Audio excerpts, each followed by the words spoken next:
Welcome to Open Range. I'm your host, Gary Emineth. We're going to be talking to Dr. Rick Becker on economics. We've done a couple previous shows with him talking about F.A. Hayek, Road to Serfdom, and Frederick Bastiat. As you know, Dr. Becker took a lot of heat for his Bastiat group, and there were so many good things about Bastiat. As actually, Leader Dick Armey, Congressman and House Majority Leader, said he's one of the most brilliant minds that we lost at a very young age, so it's really too bad. So I think Dr. Becker was onto something, and he's always thinking about philosophical things, and he's got his own website up and some podcasts he's doing. We'll talk about that shortly, but we want to focus on Henry Hazlitt today. He has a book, Economics in One Lesson. We're going to talk about that. I think there's some very important things about fallacies and the way politicians use things to get us what they want, which for them is more votes. But along other issues, it impacts our business and our personal life and a lot of things that we do. So Dr. Rick Becker, welcome to Open Range again. Thank you very much, Gary. Happy to be on again. So before we get started, you've been doing some podcasting and got a website up, and I know you have a lot of followers that always like to hear what you're thinking and talking about. Talk to us a little bit about that so our viewers can kind of get tuned into that. Yeah, it's the podcast is called War, Divorce, or Federalism. It's WDF, and the website is you're seeing on the screen right now. It's WDF.show. So it's not .com, not .org, not .gov. It's .show. But the premise of the podcast is that we're taking a look at what's ailing the country and how divided we are.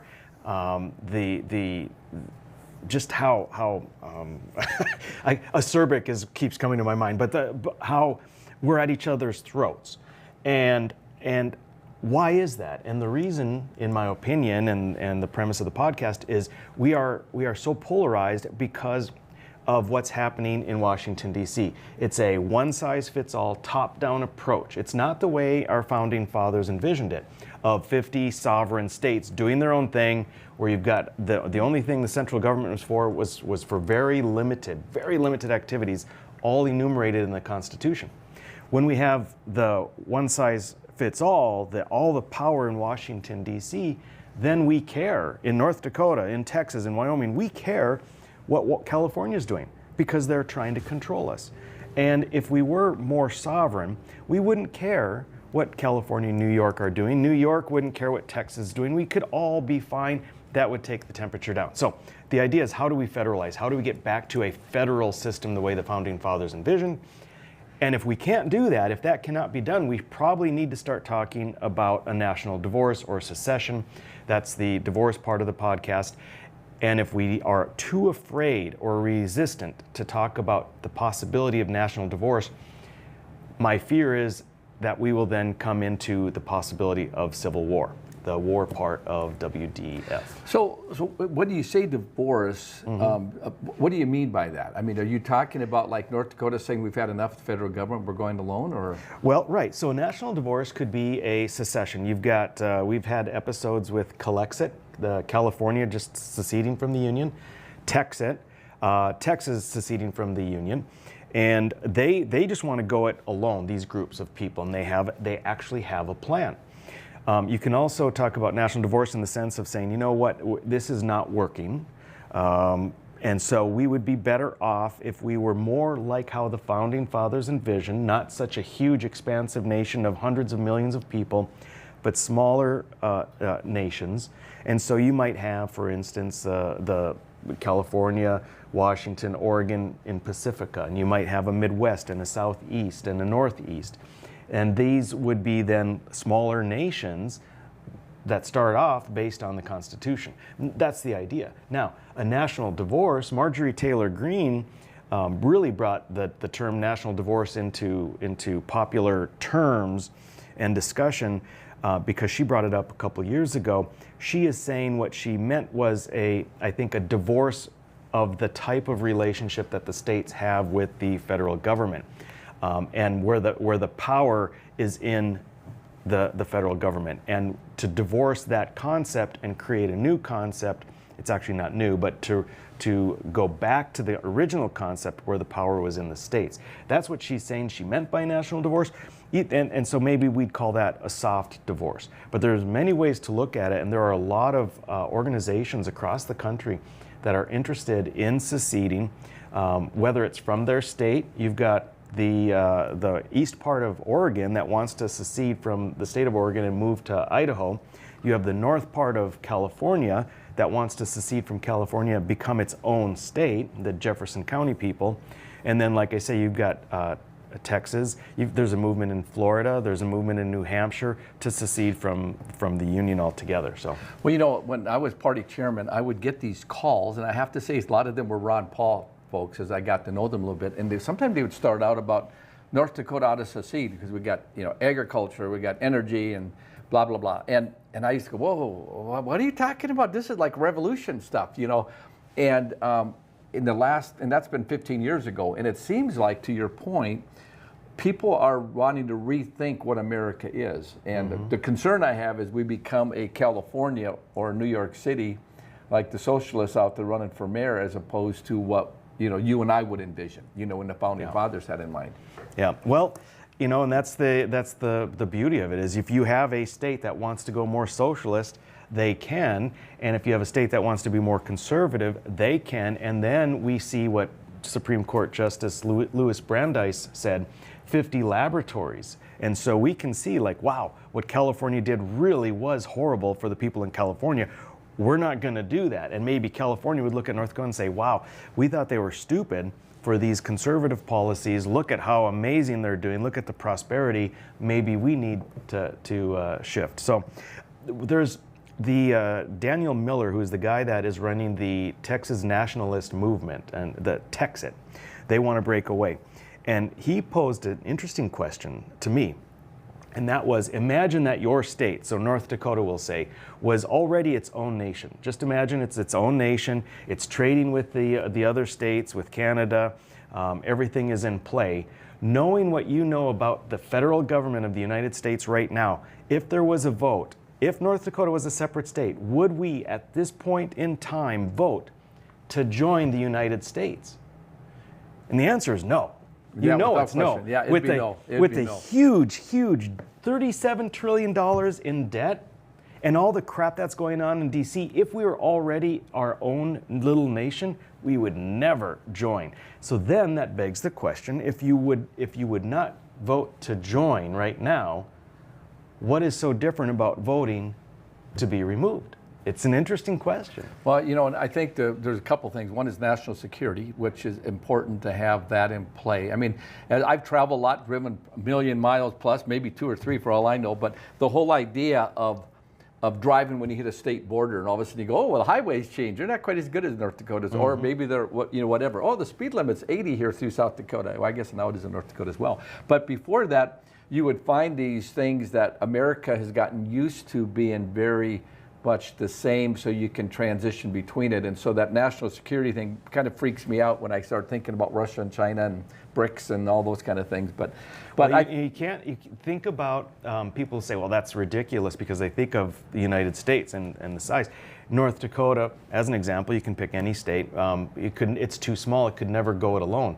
Well, you know, think about Switzerland. Think about any number of the countries in Europe that are, you know, just fine. Now, they're moving in. They're going in the opposite direction of what WDF is talking about. You know, the European Union, and trying to and in Brussels getting more and more power and control over the individual nations. But you know, our founding fathers. I was just looking at a letter to the editor written in 1784, and it talked about the several nations, the several nations, meaning the individual states. You know, and that's how they really viewed it. They were individual nations that they just came together for instance, national defense. Yeah. You know what? Before we get into Henry Hazlitt, the thing I want to stay with this a little bit, because what's interesting to me is when you just kind of see the mindset of what the Biden administration, Obama did, you know, in North Dakota, just pushed back so hard. And then, well, I'm a Trump guy. I like a lot of what he's doing, but this whole federal government that he's going massively pushing back against the liberals and what Obama and Biden did, if they come into power, it's going to be played back the other way around, and that whiplash is scaring the daylights out of them, because we are headed in a very dangerous time in our country as far as I'm concerned. So your point of those discussions probably are going to stir some concerns that people have in their mind.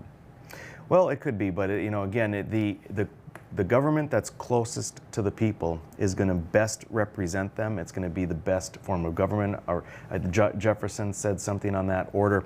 If, let's just say, and I'm not proposing it, I'm not saying it's the best idea, but I'm saying it's worthy of discussion. Let's say North Dakota broke away, or let's say North Dakota, South Dakota, Wyoming, Montana, Nebraska.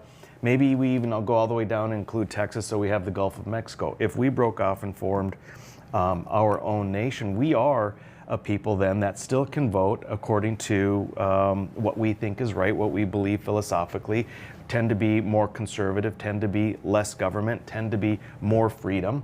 And so we would no longer be at risk for having a tyrant like Biden come in and shut down energy and allow illegal immigration. Then we'd be insulated from that.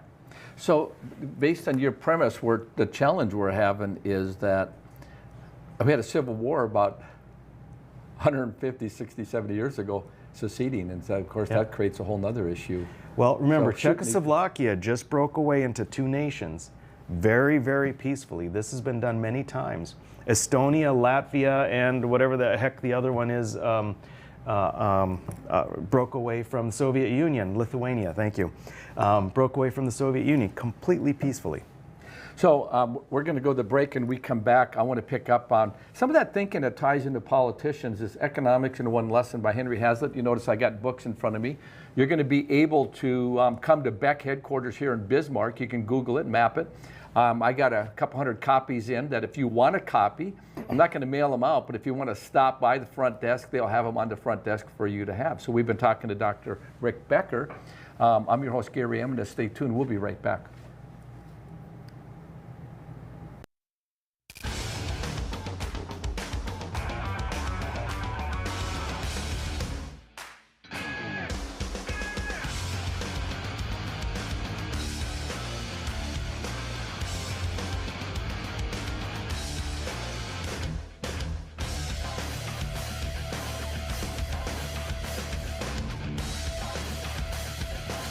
Stop out to our facility, Highway 22 South.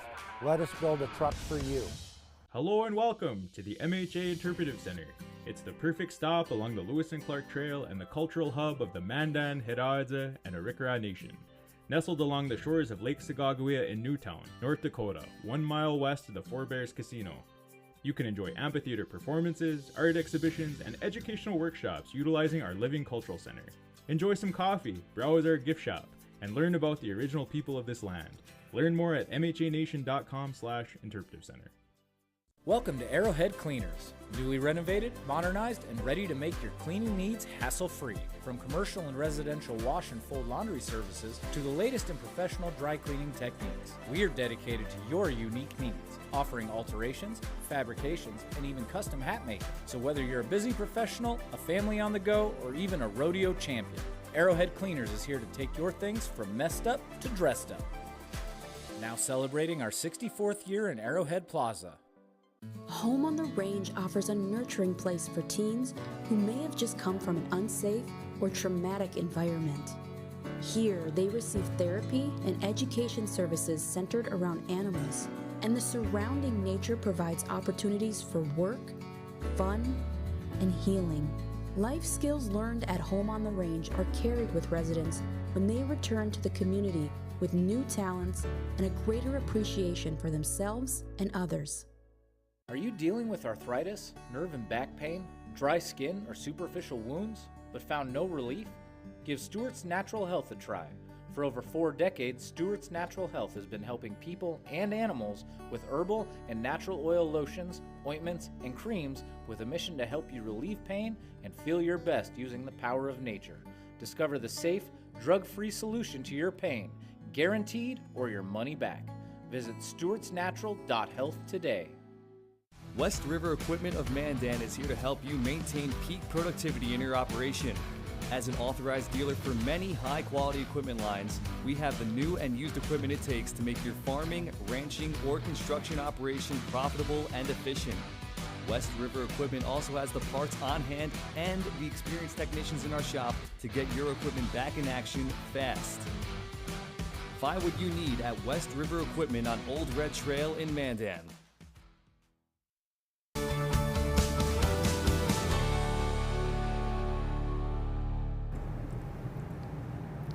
Welcome back to Open Range. I'm your host, Gary Emineth, talking to Dr. Rick Becker. He's launching a podcast and some very interesting thoughts about what's going on. But the whole thing we were talking about the previous segment about seceding and becoming independent as a state and your independent country.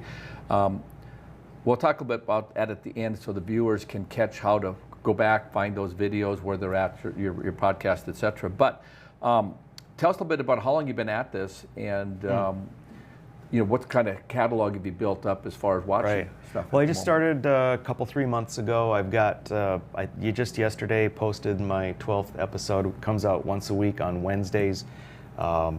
It's on Spotify, it's on YouTube, and then I do a lot of social media posting on X and Instagram, Facebook, and whatever, but I forget, TikTok, did I mention that? Yes, so yeah, it's kind of crazy. But it's WDF.show, and that's the handle for a lot of them, or it could be WDF_show. But like I mentioned, Daniel Miller from Texit, we had Marcus Ruiz-Evans from Collexit. I have people that, the foreign minister from the tiny micronation of Liberland, they broke away, or they created this nation out of an island on the river between Croatia and Serbia. We have people in economics that are experts in the various fields. Last week we had a guy that was an expert on nullification with the 10th Amendment Center. Yeah, it's been. I think it's real interesting. It's not very. You're not going to get like the screaming matches. It's mostly just about learning and discussing and kind of like opening people's eyes to where we're at. The reason I wanted to do this show, and I got these books up front, in front of us here. Like I said, you can get some copies for free if you want to stop by Beck headquarters. But it's Henry Hazlitt, who's an economist. The book's Economics in One Lesson. It's a 100-page read, quick. You can do it in a couple evenings with an hour here or there. And it's fascinating. And Rick, today in the world of politics, which is kind of what you were talking about on your podcast, politicians do so much for short term. And there's all these fallacies. They come up with a statement for a special interest group, and that could be a state, it could be a political class, a cultural group of people to muster votes. And it's kind of what's broken about our system. It's like they don't think long term. Mm-hmm. And maybe we could bring up the definition of the word fallacy, because he talks a lot about fallacies. And so if you look at the word fallacy, it's a false or mistaken idea prone to perpetuate the fallacy of equating threat with capability. I mean, that is really laying it out there because of what they're wanting to do. And so Hazlitt, in his book, talks about these fallacies and talks a little bit about your perspective from Hazlitt's book before we drill down into some of these fallacies and how they apply to modern day. Mm-hmm. Well, if you recall, the first person we talked about was Bastiat, Frederick Bastiat. And he first really discussed the idea of fallacies. He talked about broken window fallacy, and he talked about the seen and the unseen, and meaning that politicians can say, oh, we're going to do this program or policy or direct tax dollars to this. And then they see what that does, but they don't see what happens then after that, or what happened to the group of people that wasn't included in the ones that were getting all the tax dollars. Where did the tax dollars go? What would the tax dollars have been used for? And so there's the seen and the unseen. Now, Henry Hazlitt, who came around nearly 100 years after Bastiat, and the very last time we talked about Friedrich Hayek, and Hayek and Henry Hazlitt came about roughly the same time. Ludwig von Mises is another one. There's really only a handful of these superstars. So it's not like, you have to learn about 100 people. But Henry Hazlitt does an amazing job of taking what Bastiat first started talking about with the seen and the unseen, with the various fallacies that elected officials are really, really prone to falling into that trap.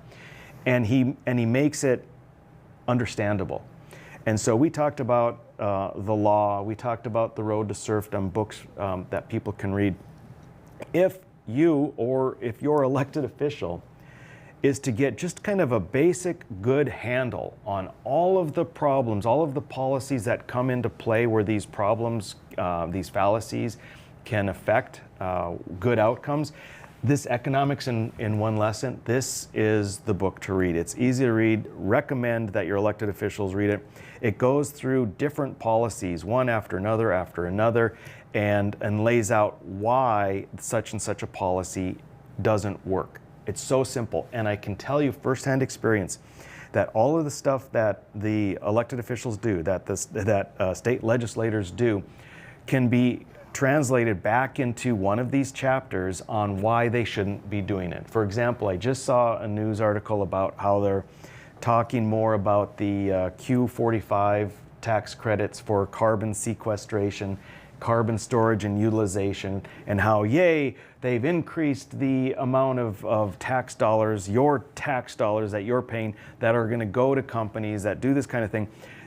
Henry Hazlitt, he didn't know about carbon sequestration, but he has the answer of why we shouldn't subsidize it, and it's in this book.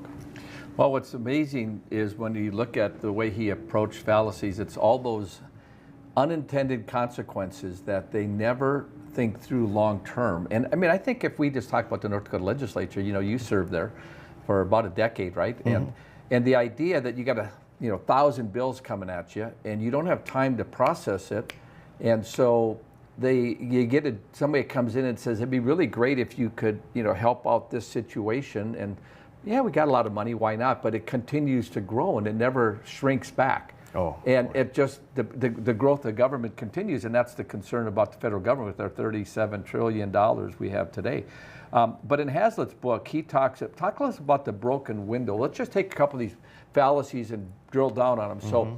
So you talked about, early on, Bastiat talks about the broken window. Explain that to our viewers out there that think economics is just so over my head. But the idea with it is how we look at those things, whether it's in our personal home, our company we work with, or company, state, federal government. Yeah. Well, yeah, broken window fallacy is the idea that where if some hoodlum comes along and breaks your window, that it's actually good for the economy because now the window needs to be replaced, and the money is going to go to the person who repairs windows. And this seems really abstract, but it is very relatable to how government does things and says, yes, this is a great idea. If we put money to this thing, and it doesn't actually increase the wealth of society overall, the societal wealth. For instance, replacing a window doesn't increase societal wealth because what you've done is spent money to get to the exact same place you were. You still have the one window. So Hazlitt points out, and prior to him, Bastiat points out that the unseen is what would the community have done if they didn't replace the window. That money would have gone somewhere else. So maybe it wouldn't have gone in the window fixer's pocket, but it might have gone in the guy who builds roads, or the guy who does something else, or the lady who does this. And society, the community, would have been better off. The wealth, the aggregate wealth, would have been better off because now you still have the window, which was never broke, but the money that would have gone to fix the broken window now went to something else. So the wealth of the community increased by that much. And it's a very simple concept, but when you sort of are aware of it, you can apply it when things come up. And knowing that spending money automatically is not good, even if it goes in someone's pocket, because no matter what you did with the money, if you hadn't done that, and people see this is the unseen, well, if you hadn't done that, the window would still be broken. Yes, but also something else would have been created. Maybe a new job would have been created. Well, I think a parallel that goes with it is the idea that GDP grows when we have war, GDP grows when we have a natural disaster. But think of all the money spent just to get even, and that's really the part of the problem with that broken window philosophy. Absolutely, fallacy. absolutely, yeah. Because when we spend money on war, sure, the munitions manufacturers make a ton of money, and the people employed there make a ton of money. But what did we do as a society? Well, we got involved in a war somewhere else, and instead of doing something that increased the prosperity for people at home overall and increased wealth for the community. Okay, another fallacy he talks about is public works equals job creation. Think about the fallacy that government projects automatically mean more jobs and prosperity. Yeah. Well, yeah, a job. And Big, beautiful bill. I'm thinking Hazlitt said this. One of these guys said it, and that is that a government job is a job taken away from a private sector. So you may have created a job, but you did so at an expense because government jobs are paid for by tax dollars. And so that money you took out of the system and created a government job. So it's a net loss, and it's entirely different. So creating a government job is like subtracting one from the private sector. And so this whole, created jobs, again, it's a type of fallacy. We read this, the jobs report, fantastic, 800,000 jobs created. Well, who's paying for those? I think of a joke that was told basically about building a bridge on socialism versus Americans' economic ingenuity, where there was the argument, I think it was kind of a joke told by Lenin, that they're building this bridge, and Americans are over here building a bridge, and there's about a dozen guys, heavy equipment, payloaders, backhoes, all that stuff going on, and there's only a half a dozen guys building that bridge over here, and over here there's 1,000 Russians building this bridge, and they're arguing about all these people that are employed. It's like, let's dig a hole so we can fill it back up again. What did we gain by that? There was no productivity that drove anything forward. Yeah. And Hayek said something similar. They in China, they were so proud of what they were doing, and very similar. And he said, well, if it's better to have 100 guys than a big piece of construction equipment doing the job, why don't you just have 1 million people and give them spoons to dig this out? And it goes back to. It goes all the way back to these simple fallacies that Henry Hazlitt has talked about in his book here. So we're going to go to break. We come back. We're going to dig into the book a little bit further. There's a lot of fallacies that we need to educate you on so you can hold your political elected officials accountable. We've been talking to Dr. Rick Becker. Stay tuned. We'll be right back. Base Flug Trailers of Dickinson is a family-owned dealer with expert staff that know their products front to back. We stock over 150 units of all types and can custom order a trailer with the unique features and capabilities you require for brands you can trust. Our experienced service team is the reason we're also the best place to have your trailer customized or repaired. Count on Base Flug Trailers of Dickinson to keep you hauling. Are you looking for something special or one of a kind? At Bassett Motors, we can help you find exactly what you want. Come on in and experience how small-town hospitality and personal service can make car buying a pleasure. We know interest rates are important to you. We have multiple lenders to negotiate your lowest payment. Visit us on Highway 281 in Carrington, North Dakota, and online at BassettMotors.com. Bassett Motors, where our customers send their friends.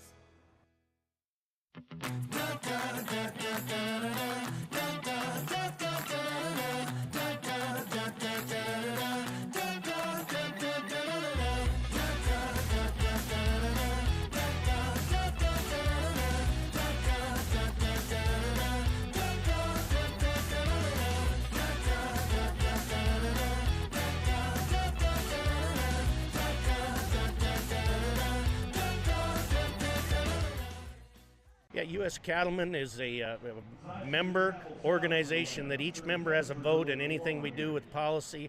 We're representing the independent cattleman or the cow-calf guy or an independent feeder or whatever. We like to support the independent producer. We're talking about mandatory ID, we're talking about cool, we're talking about all the legislation that's going to be coming down with the new administration. There's going to be lots of moving and shaking.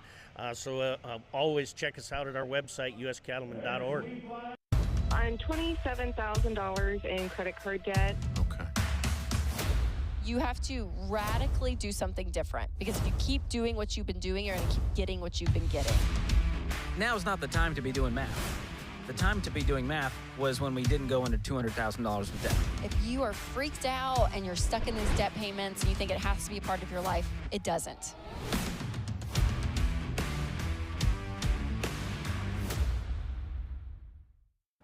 We're the ladies of Another View. Join us at 9 a.m. weekday mornings. We'll discuss issues you care about from local and national perspectives. You'll hear unique stories from fellow North Dakotans, plus topics in the national spotlight. Start your day off right with Ladies of Another View. Weekdays at 9 a.m. on Beck TV and online at beck.news.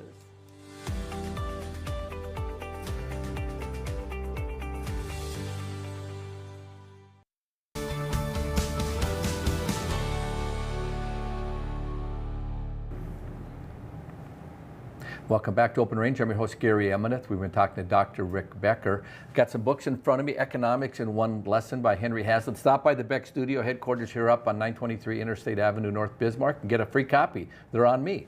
So, Dr. Becker, part of it is the whole idea of fallacies and how politicians do stuff to get us thinking about it. We've gone down the road of talking about government spending in different ways, but let's talk a little bit about minimum wage and the whole idea of what they're trying to do is force minimum wage, shorter work weeks, government intervening. I mean, at the end of the day, if McDonald's wants to pay somebody $30 an hour or ask you to work 60 hours a week and you want to do it, why not? Right. But the whole idea the government imposes these restrictions and it's all good for the worker. Talk to us about that. Right. Well, this is a perfect example of the seen and the unseen, and or the unintended consequences. Or Thomas Sowell talked about, he rephrased it in another way, but the same overall concept. The idea with minimum wage is that what you see is, isn't it great, this person who was making $7.25 an hour, as if anyone would actually work for that in North Dakota, but it was making $7.25 an hour, is now making $15 an hour. And so what you're seeing is, isn't that great? He or she has more money, they're able to be more self-sufficient and have a better life. The unseen is that what you've done is taken away the ability for the person working, the employer, and the employee to come to an understanding, a negotiation of what that person is willing to work for, and taken away the opportunity for some people. Because when an employer needs to pay someone above what they think that person's productivity is worth, they're diverting the funds that they have for overall labor, which means then they can't hire another person. Maybe they could have hired 2 people at $7.25, now they can only hire 1 at $15. That means one is making 15 and one is making 0.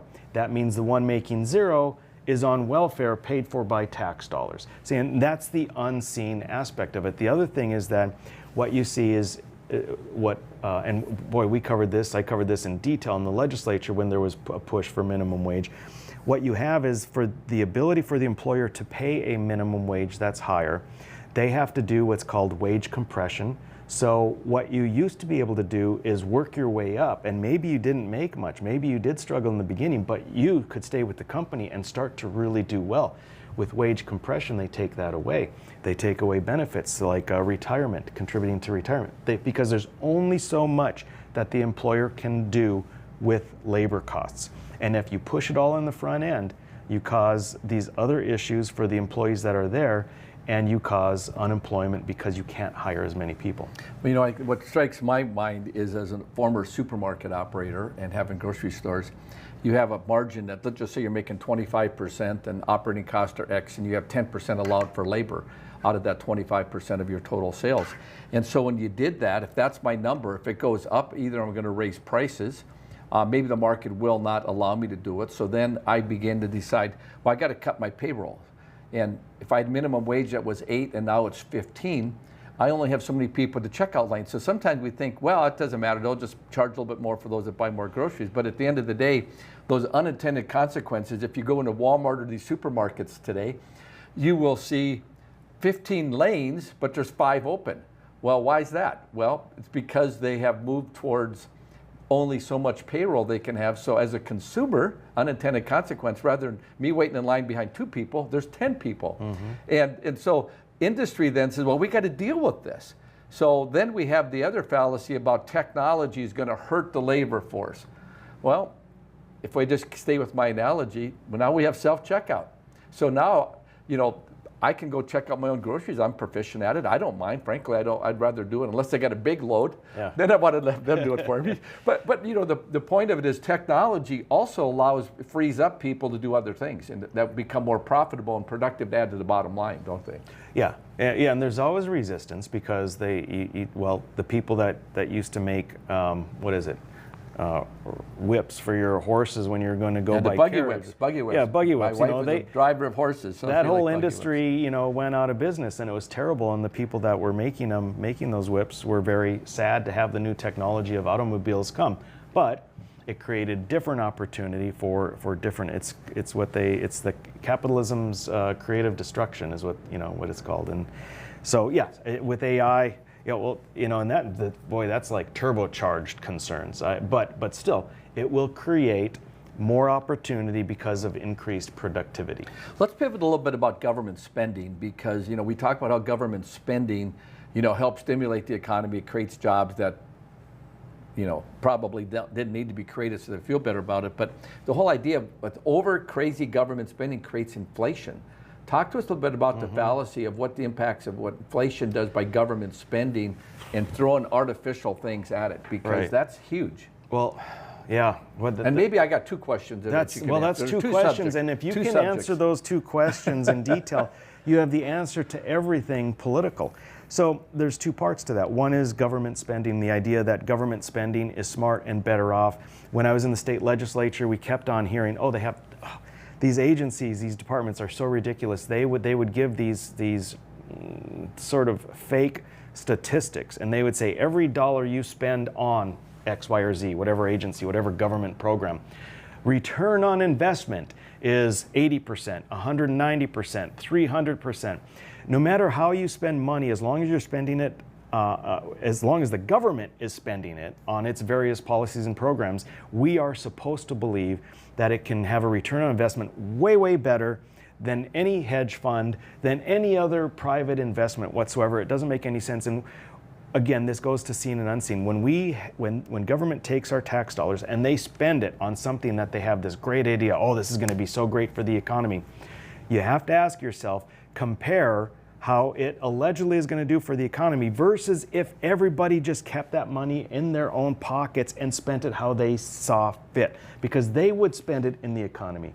And instead of boosting some favorite industry that is tight with the legislators, that has great lobbyists, instead of spending in that industry, which maybe isn't the best thing for society, for our community, for our state, we would have spent it how we saw fit, and that is the best way to spend money in the community. So there is that part. Now, what's the second part of the question? Inflation. About spending, about how that's going to help our economy. Inflation comes about when there are more dollars available to go for the same products. And so when government, it has to do with money creation, and when government comes up with these ideas for, well, we need to do X, Y, and Z, we need to do all these big programs, and they cost so much money, and we're too chicken to actually say this policy is so important and we have to raise taxes for it, what we're going to do is just go further into debt. And so then they work with the Fed, which is another whole topic, but they work with the Fed on this scheme. And again, the Federal Reserve, is a private organization over which we have no oversight. It's never audited. It is such a scam, created in 1913. But so they work out this deal, this scam, where money is effectively created. And so we have a whole bunch more money that was created out of thin air, that's put into the economy, that's given to people like, wow, isn't this amazing? We have more money. But now you have more money for the same number of products, and that means people want them more. The laws of supply and demand go into effect, and that increases the price for all of these things. And it's like a cat chasing its tail. It just keeps going on and on and on. And that is in large part why we saw inflation during the Biden administration. It happened post-COVID with all the money that was dumped out. And frankly, we are $37 trillion in debt. And the question that I've had for a long time is, why haven't we been seeing horrible inflation for a lot more years?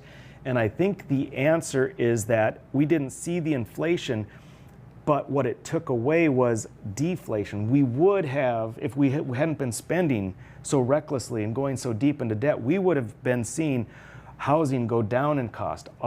The price of food, the price of energy, the price of everything going down, down, down. So it would have been easier to get by. So you didn't have to try and figure out whether you could afford daycare or couldn't, so on and so forth. So it was hidden inflation. But that's the answer to all this scheming on, gosh, if government could just do this, and it's going to cost so much money, so we're going to borrow it, and it hurts us doubly because not only do we have inflation, but we have misdirected allocation of tax dollars. Well, you know, when you take that, let's just stay with that a little bit, the stimulus checks, and they were to some degree, well, we're just going to get it out there in people's hands. We're buying votes. We're allowing people to stay in their house or buy groceries. All that makes sense. You know, when you just, people need help. This is a bad time. You know, people are not working or whatever is going on with it.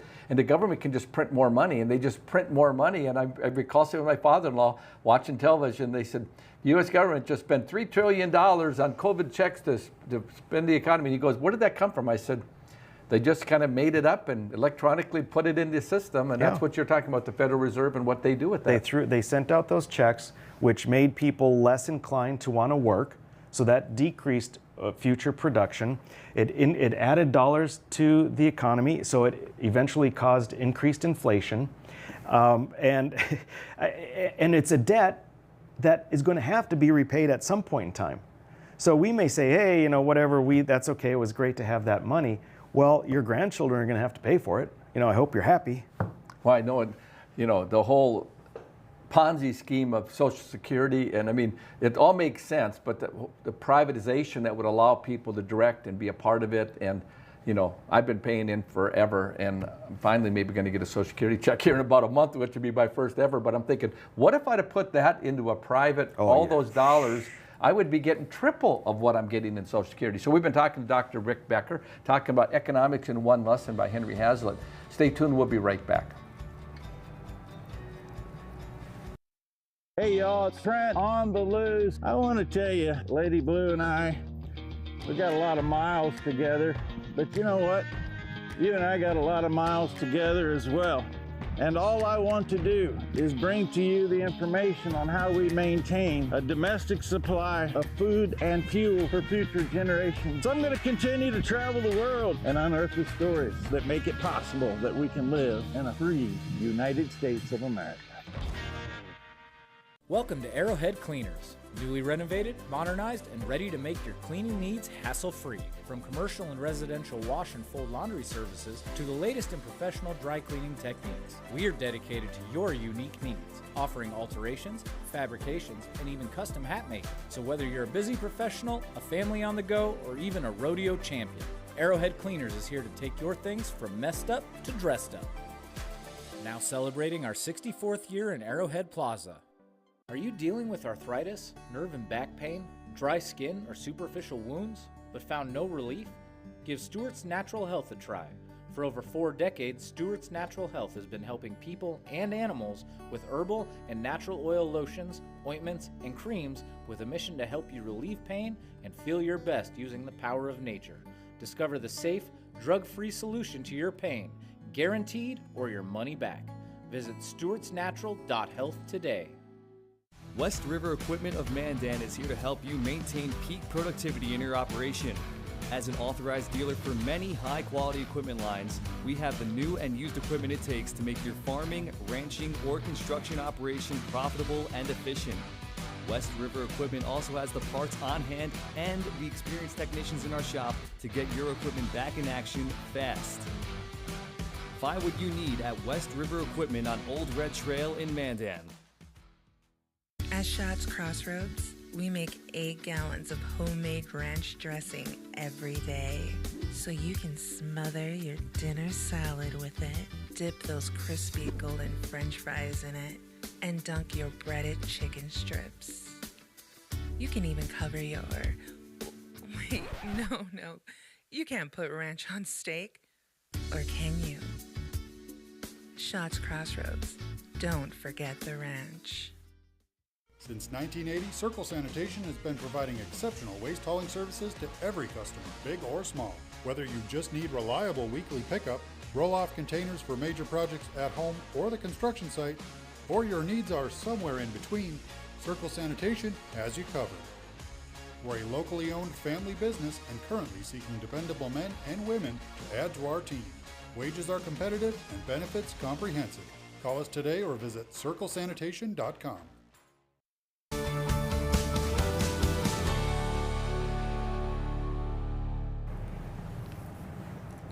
Welcome back to Open Range. I'm your host, Gary Emineth, talking to Dr. Rick Becker. We're talking about economics, talking about Henry Hazlitt's book, Economics in One Lesson. So, Rick, we've covered a lot of subjects about these crazy fallacies that politicians and economists and universities, I mean, there's all these sources that give us these things and these arguments and these unintended consequences. And while we talked a little bit about President Trump, I'm kind of all for what Trump's been doing in a lot of areas. But this tariff thing has been high on everybody's radar. And talk to us about the implications of what tariffs mean. Because, I mean, well, I think it's been unfair, the balance of trade, been bad deals. Trump's argument about all that is fair in relation to bad, stupid things. Are guys in Washington and women in Washington have made these decisions, I think, when it comes to trade and bad deals. So Trump's, overreacting or whatever he's doing related to these tariffs. But before we dig into that, let's just talk about what are the implications of these tariffs and what happens to the economy when we do these kind of things? Well, Henry Hazlitt was very much opposed to tariffs, and in fact, all of the people that are considered that are highly regarded when it comes to economics are opposed to tariffs, and they have been not just for the past 30 years, but for the past 300 years, all the way back to Adam Smith and all the way to Bastiat, because tariffs is not a new thing. There was, before capitalism, there was something called mercantilism, and that is where you really were focused on these various industries and protecting the industries in your country. And by protecting them, it was not a market system. And therefore it was also not as productive, not as effective, not as prosperous. So yeah, I'm terribly opposed to tariffs. I find it really, really interesting. It's difficult because now that Trump is so obviously for them, what they say, it's the most beautiful word he's ever heard or something. Now, and then because Trump is in favor of them, a lot of people who might otherwise be willing to discuss, hey, is this a good idea or a bad idea, are just like, no, we're not talking about it. Tariffs are fantastic. And frankly, 2 years ago, most people didn't have an opinion on tariffs. And now, damn it, they have the best opinion, and no one's going to tell them otherwise. But a tariff is basically an import tax. And so the idea, and the way Trump proposes it, is that it's a tax on the country that's sending stuff over. And it's really not. The country's not, China's not paying for stuff. The people who are importing into our country are paying the import tax. And what they have to do then is increase the price of that product that they've just imported, because now it costs them a whole lot more. So now they have to charge more.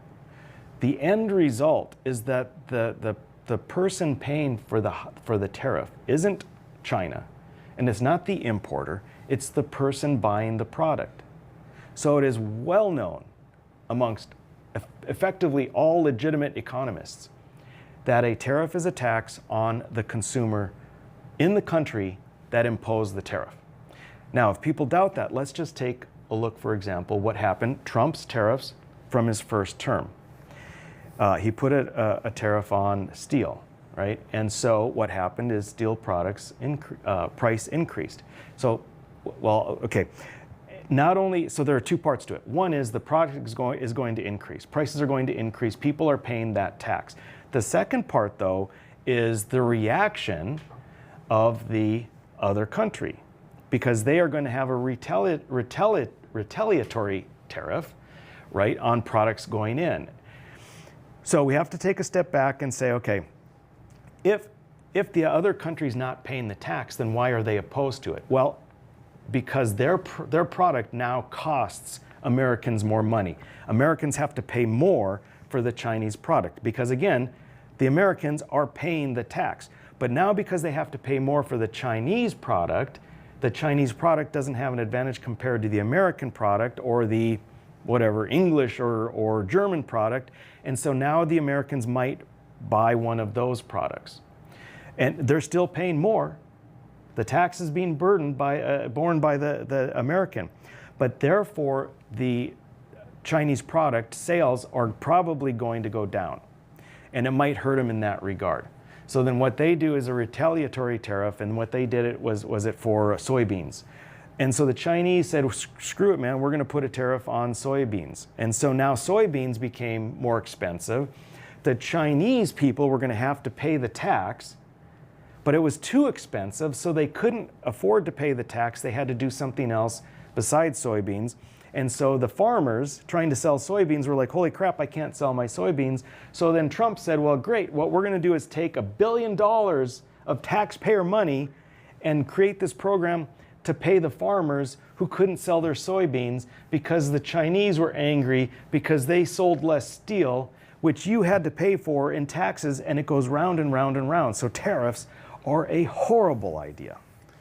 You know, when you think about the whole premise of it's all as Americans are big consumers. We have the biggest economy. We spend more money. Who's paying for it? American people. It all comes back to it.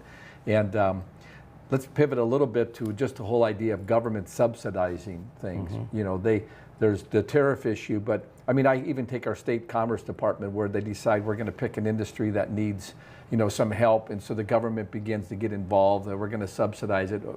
We could even talk about utilities with wind and what we're doing with, oh, we got to have this clean energy. So the government creates these false narratives about subsidizing something, whether it's a tax credit or just direct money. Yeah, that doesn't work. No, it never works.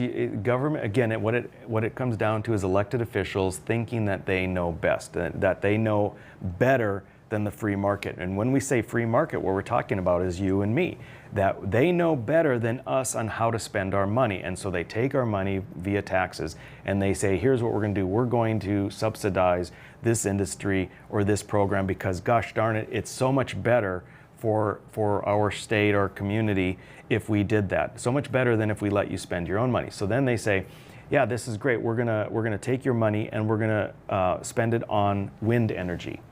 And we're going to make these wind energy companies rich with your taxpayer dollars, and we're going to create this all these wind farms everywhere that never would have been created if they didn't get free money, meaning your money. And lo and behold, what happens? Oh gosh, now we find out wind is not so great, it's not so reliable, but it doesn't matter because your taxpayer dollars were already spent. And the politicians, who are still in office, by the way, who were in favor of that, they just moved on to the next thing, CO2. And we're subsidizing that. And it's your taxpayer dollars. And then eventually we're going to see like, oh man, I guess we didn't need to subsidize that. It is politicians thinking they know better. And what the most important thing is, if you're going to elect someone new, elect someone who realizes they don't know better than the free market. They don't know better than the last 200 years of economists. In fact, they probably don't know squat about economics, and they should just rely on you to spend your money best, not these schemes. Well, you know, to just summarize this segment show before we go in and want to wrap up a little bit about your podcast again as well, and your on YouTube, etc. But the whole idea that politicians think short term. They aren't thinking of unintended consequences. They're thinking of solving something to help them to some degree, votes, whatever that may be, or protecting it for my state. Like I saw Grassley's doing this over wind right now in Iowa. He's reaching out to, well, he voted for the big, beautiful bill. He's opposed to it now because he's getting all this pressure from the wind. Politicians bend to that all so often, and they don't ever think of long term of the impact of it, do they? Yeah, and one thing, they don't think long term. And a lot of politicians do just think about getting reelected and looking good. But really what I found is a lot of elected officials, at least in my experience in North Dakota, they really want to do the right thing. They think they're doing the right thing. The problem is they haven't read economics in one lesson. The problem is they believe the lobbyist. And so, gosh, yeah, I mean, I'm being told by the government agencies, the heads of the departments that come and talk to me, I'm being told by the lobbyists that this is good for North Dakota. Well, I want to do what's good for North Dakota, so I'm in favor of it. Well, that's because you need to learn more about the unintended consequences, the unforeseen aspects of various policies. So again, folks, have your elected officials read this book. In fact, you should come in. Gary, is amazing that you've got all these books for people to come in and get. Come in and get them free at Beck headquarters, and Economics in One Lesson by Henry Hazlitt, and so feel free to do that. And I want to wrap up real quick, so give people a little bit about your website again, your podcast, so they can find more about some of the things you're thinking about. Okay, so it's called War, Divorce, or Federalism, America at a Crossroads. And WDF, if you go to, the website is wdf.show. And it's on Spotify, it's on YouTube, and it's on the various socials. And it's a once a week podcast, video interviews that I conduct one-on-one. They run anywhere from, say, 40 minutes to an hour and 10 minutes. And it's with, I think, a wide array of very interesting guests. And yeah, some of them you show right there. I mean, really brilliant people, and we have fun discussions. And I think they're not only entertaining, but they're informative. Well, I think what's great about that, Rick, is people may not agree with you 100%. You may not agree with me 100%. My wife, will tell me that all the time with our home at home, the way I think about some things. But what happens is people need to get off the phone and just have it one way. They need to get in and look at educational stuff to get them thinking about things that are impacting their everyday life, aren't they? Yeah, yeah, and you want to get outside your bubble a little bit. I mean, how can you grow as a human being if all you're going to do is listen to the same 50 people on social media and stay within your bubble?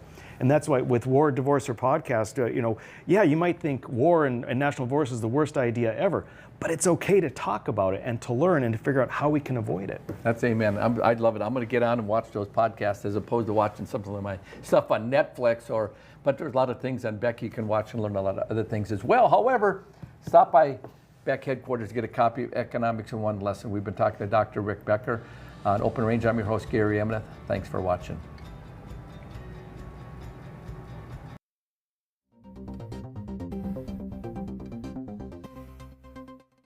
Now you can have the personalized forecast at your fingertips when you need it. Beck's exclusive Weather Insight is information tailored to you. Radar, weather alerts, forecasts, and videos. Download the free Weather on Beck News app. Search your app store now.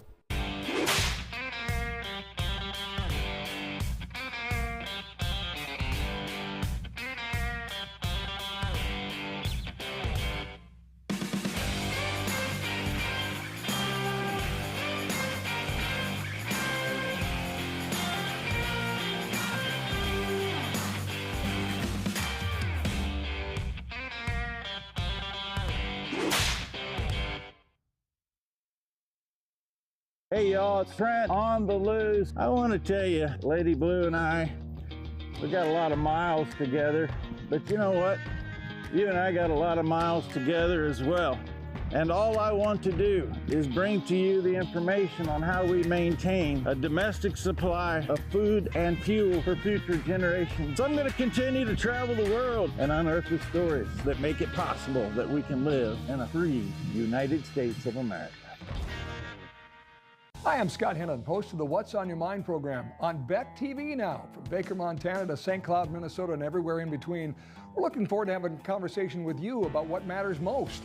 We're talking to newsmakers from members of Congress to the state legislature, and most importantly, the good folks that make up the great state of North Dakota, South Dakota, Minnesota, Montana. Every single day, you get a chance to tell us what's on your mind. And now you can watch What's on Your Mind live on Beck TV.